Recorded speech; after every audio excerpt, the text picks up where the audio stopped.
محمد شیخ کس طرح گمراہ ہے؟ محمد شیخ صاحب کے تو عقیدے کفری ہیں، گمراہ نہیں ہیں. گمراہ کہنا تو لفظ گمراہ کی توہین ہے. انہوں نے قرآن کی تحریف کی ہے، قرآن پاک میں جو چیزیں اس طرح بیان نہیں ہوئی تھیں انہوں نے بالکل اس کو غلط طریقے سے بیان کی ہے.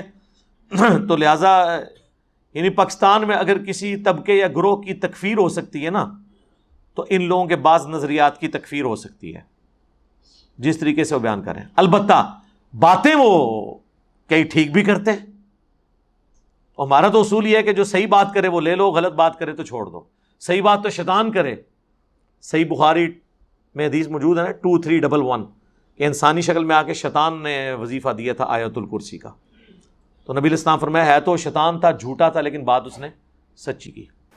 رسول اللہ صلی اللہ علیہ وسلم کی بیان کی ہوئی تفصیل کو قبول نہیں کرتا، انکار کرتا ہے احادیث کا. یہ لوگوں کو اندر گمراہی پھیلا رہے ہیں اور حقیقی معنوں میں امت کو قرآن سے توڑ رہے ہیں. اس گروہ کا ایک شخص محمد شیخ نامی جو انتہائی گمراہ شخص ہے،